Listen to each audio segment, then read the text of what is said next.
Buenos días, mi nombre es Edison Cando, estudiante de la Escuela Superior Politécnica de Chimborazo. Voy a realizar un video para la cátedra de neurología. En este video voy a explicar y demostrar la evaluación de los pares craneales, que viene a ser una parte fundamental del examen neurológico.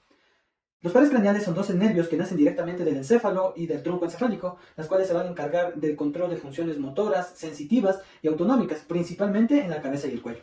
Ahora, su exploración clínica nos permite detectar alteraciones neurológicas y localizar el sitio de la lesión, ya sea a nivel del tallo cerebral, nervio periférico o incluso de las vías corticales. A continuación, realizaré la evaluación de los 12 pares craneales explicando su origen, su función y la técnica de exploración. El nervio olfatorio tiene su origen real en las células receptoras de la mucosa nasal y su origen aparente en la cara inferior del lóbulo frontal, a través de la lámina cribosa del hueso etmoides. Ahora, la función principal del primer par craneal es especialmente sensitiva y se va a encargar del sentido del olfato. Para nosotros poder evaluar en el paciente el primer par craneal, vamos a pedir de que el paciente ocluya o se tape una fosa nasal. Para ello, también pedimos de que se tape los ojos y huela un aroma que nosotros le vayamos a presentar al paciente. Por favor, tápate los ojos y tápate una fosa nasal. ¿Sí hueles? Sí. Ya. Ahora pedimos al paciente que lo realice el mismo procedimiento y que se tape la otra fosa nasal. ¿Hueles? Sí. Ya, correcto. Entonces, prácticamente en este caso, si el paciente no percibe el olor, puede tratarse de alteraciones como puede tratarse de una anosmia o pérdida de olfato. El segundo par craneal que se va a evaluar en el paciente es el nervio óptico. El nervio óptico prácticamente se origina en las células ganglionares de la retina y su origen aparente está en el quiasma óptico, donde parte de sus fibras se cruzan. La función principal va a ser la visión, y bueno, prácticamente para poder evaluar al paciente tenemos que tener en cuenta de que en este par craneal se va a evaluar tres aspectos importantes: lo que viene a ser la agudeza visual, la campimetría y el fondo de ojo.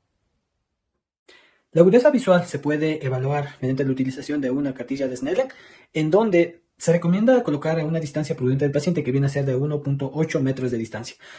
Para su procedimiento se le va a pedir al paciente de que tape una vista, tapa por favor, y realiza la lectura desde la primera línea. T, Z, P, T, O, C, Z, L, P, E, D, E, T, O, D, C, F, D, P, C, Z, L, F, T, C, F, D, T, E, O, P, L, L, D, C, Z, O, T, E, P, P, F, G, D, T, Z, L, B. Correcto. Ahora vamos a realizar el mismo procedimiento tapando el otro ojo. También se va a evaluar lo que viene a ser la campimetría del paciente. Para ello nos colocamos a una distancia frente al paciente de 1 metro a la misma altura. Para este procedimiento vamos a pedir al paciente de que de igual manera se tape una vista, tápate por favor, y que con la otra vista mantenga la mirada en la punta de mi nariz. Entonces vamos a pedir de que sin dejar su mirada en la punta de mi nariz, me diga ¿cuántos dedos ves acá? 2, 3, 1. Correcto. Ahora repetimos el procedimiento, pero necesitamos de que se tape la otra vista, por favor. 1, 2, 3. Finalmente también podemos realizar en el paciente lo que viene a ser la evaluación del fondo de ojo. Sin embargo, en esta ocasión no disponemos de oftalmoscopio, por lo cual no se va a realizar este procedimiento. El tercer par craneal que se va a evaluar en este caso viene a ser el nervio oculomotor. Tiene su origen real en el mesencéfalo a nivel del colículo superior y su origen aparente está en la fosa intrapeduncular. La función de este par craneal va a ser motora y parasimpática, es decir, controla la mayoría de los músculos del globo ocular, el elevador del párpado superior y la contracción pupilar. Para nosotros evaluar este par craneal en el paciente, vamos a pedir de que siga los movimientos que voy a realizar con mis dedos. En este caso voy a realizar movimientos en forma de H. Aquellos movimientos que el paciente va a seguir van a ser solo con el movimiento ocular, más no con el movimiento como tal de la cabeza. Entonces, por favor, sigue el movimiento que voy a hacer con los dedos. Correcto. Entonces, ¿qué pasa si hay una lesión en este par craneal? Pues prácticamente se puede observar lo que es una ptosis palpebral, una midriasis, una desviación del ojo hacia abajo e incluso hacia afuera.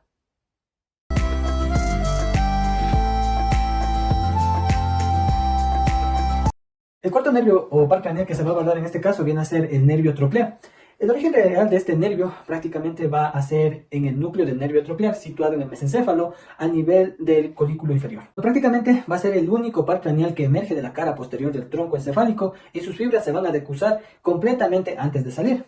Ahora, su origen aparente prácticamente está localizado en la cara dorsal del mesencéfalo, por debajo de los colículos inferiores, justo a nivel del velo medular superior.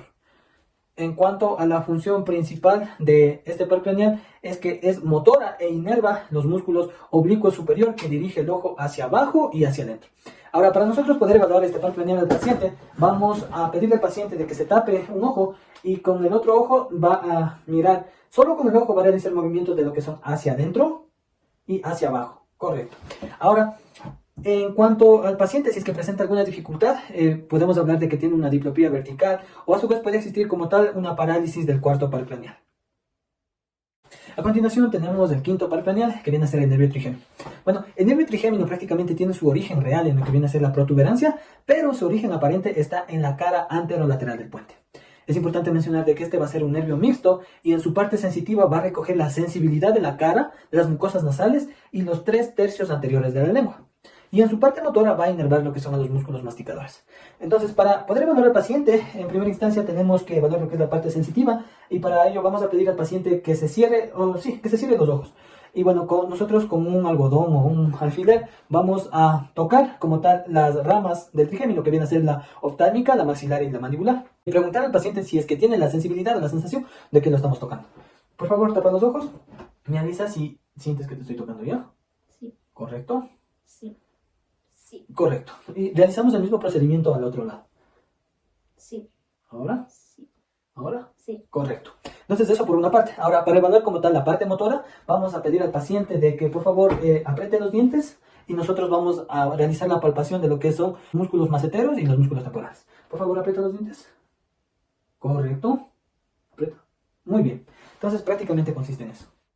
El nervio abducen o sexto par craneal. Para ello, bueno, hablaremos acerca de su origen real. El origen real del nervio abducens se encuentra en el núcleo del abducens situado en la protuberancia o puente por debajo del colículo facial. En cuanto a su origen aparente, pues prácticamente se localiza en el surco bulbo protuberancial entre la protuberancia y la médula oblongada, es decir, cerca de la línea media. Ahora, en cuanto a su función, la función del abducens es motor puro, es importante mencionar eso. Entonces, la función principal va a ser inervar los músculos recto lateral del ojo, permitiendo el movimiento de abducción, es decir, desplazar el globo ocular hacia afuera en dirección lateral. Y bueno, su acción es fundamentalmente para la coordinación binocular y la visión conjugada. Entonces, para prácticamente evaluar al paciente, vamos a pedir que siga su mirada a los movimientos horizontales que vamos a realizar. Entonces, vamos a evaluar si es que los movimientos que realizan de los globos oculares son en ambos globos oculares. Entonces, por favor, sigue la mirada. Solo la mirada, no muevas la cabeza.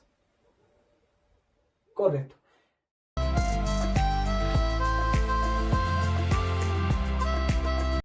A continuación, tenemos el séptimo par craneal, que viene a ser el nervio facial. Bueno, prácticamente el nervio facial tiene su origen real en el núcleo motor facial de la protuberancia. Y bueno, prácticamente su origen aparente va a estar en el surco bulbo protuberancial lateral al sexto par craneal. Bueno, prácticamente el nervio facial viene a ser un nervio mixto, por lo tanto va a tener funciones tanto motoras, sensitivas y parasimpáticas. En lo que viene a ser las funciones motoras, prácticamente controla lo que son los músculos de la expresión facial. En lo sensitivo, transmiten el gusto de los 2/3 anteriores de la lengua. Y en la función parasimpática, estimula las glándulas lagrimales y también las glándulas salivales. Ahora, ¿cómo realizo la evaluación de este par craneal en el paciente? Pues bueno, prácticamente nos vamos de igual manera a ubicar frente al paciente. Entonces vamos a pedir de que por favor frunza el ceño. Correcto. Cierra los ojos con fuerza. Sonríe mostrando los dientes. Correcto. Infla los cachetes. Correcto. Entonces nosotros vamos a evaluar en este caso si es que existe una asimetría facial o una debilidad que vendrían a ser como tal patológicas, en el cual podría tratarse de una parálisis facial, ya sea de tipo central o de tipo periférica.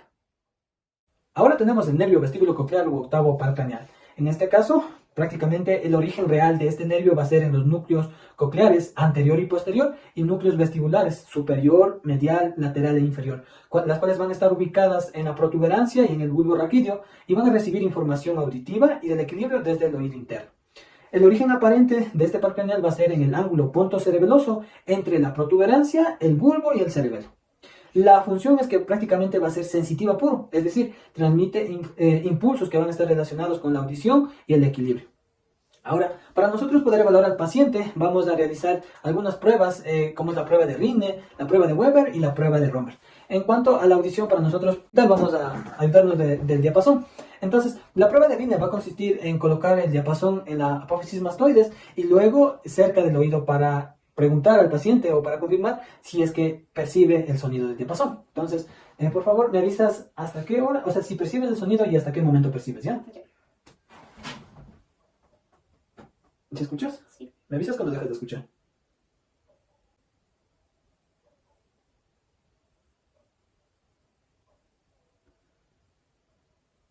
Pero, ¿Escuchas? sí. Me avisas a qué hora dejas de escuchar.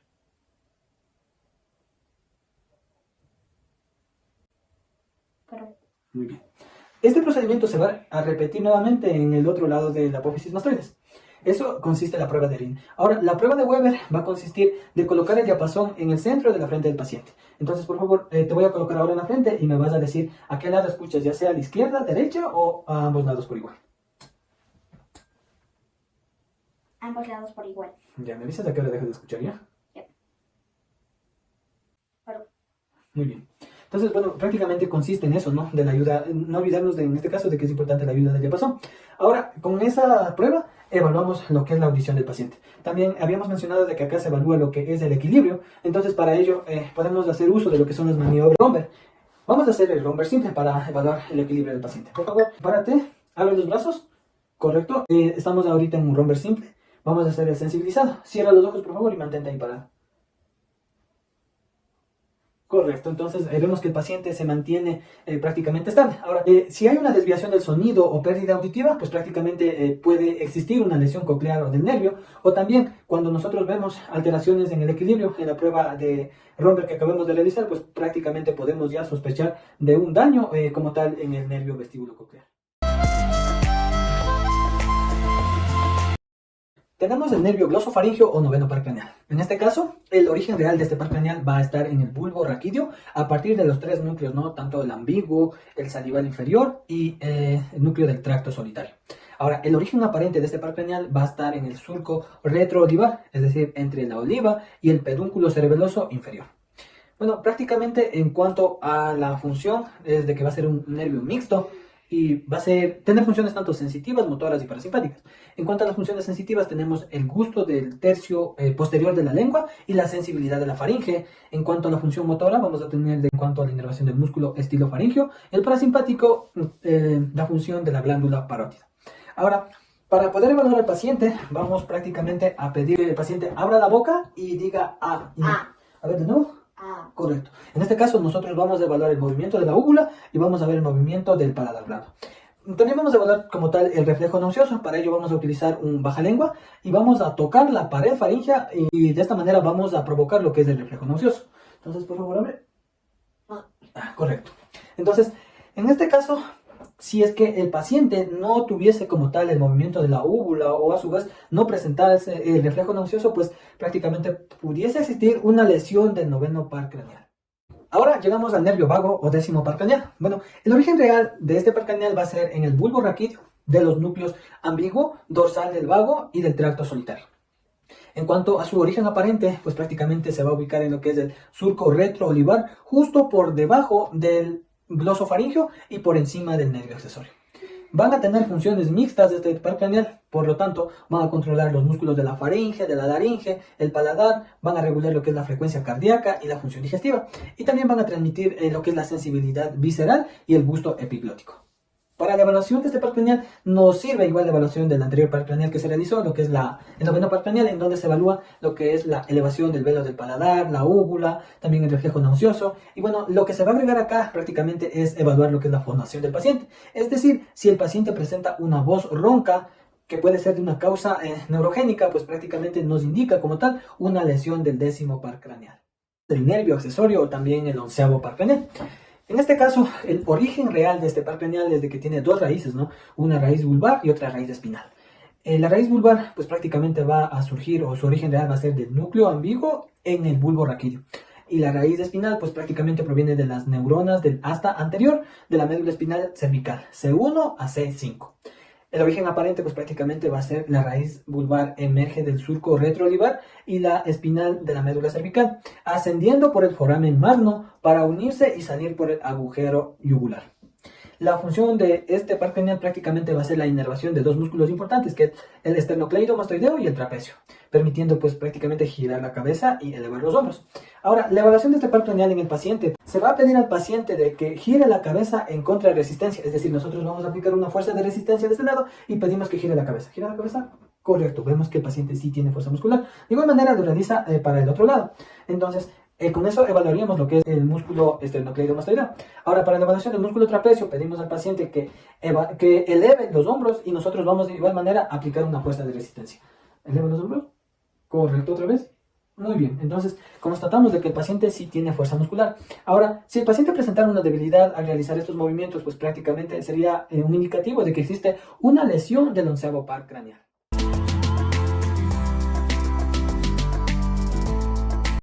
Finalmente llegamos al doceavo par craneal, también conocido como el nervio hipogloso. Importante mencionar de que este va a ser un nervio motor puro, cuyo origen real está en el núcleo del hipogloso, el cual va a estar ubicado en el bulbo raquídeo, en la parte medial del trígono del hipogloso, en el piso del cuarto ventrículo. El origen aparente de este par craneal pues prácticamente va a estar entre la pirámide y la oliva vulvar, en la cara anterolateral del bulbo. Como tal, pues va a inervar los músculos intrínsecos de la lengua y también los músculos extrínsecos de la lengua, a excepción de un músculo, ¿no? Importante mencionar de que el palatogloso va a ser la excepción, ya que este músculo va a estar inervado por el nervio vago. Entonces, como tal, la función principal de este par craneal va a ser controlar los movimientos de la lengua. Entonces, para poder evaluar este par craneal, nosotros vamos a pedir al paciente de que saque la lengua. Entonces, una vez que el paciente saque la lengua, nosotros vamos a visibilizar o a evaluar lo que es la simetría de la lengua, si es que existe alguna desviación de la lengua como tal. Entonces, aparte de esto, vamos a pedirle al paciente de que realice movimientos de derecha a izquierda. ¿Movimientos de derecha a izquierda? Correcto. Entonces, importante mencionar que en este caso también se observa lo que es la desviación de la lengua hacia el lado de la lesión. La evaluación de los pares craneales es fundamental porque permite identificar alteraciones neurológicas de forma temprana, localizar lesiones en el sistema nervioso, ya sea central o periférico, y orientar el diagnóstico clínico, garantizando así una atención oportuna y precisa al paciente.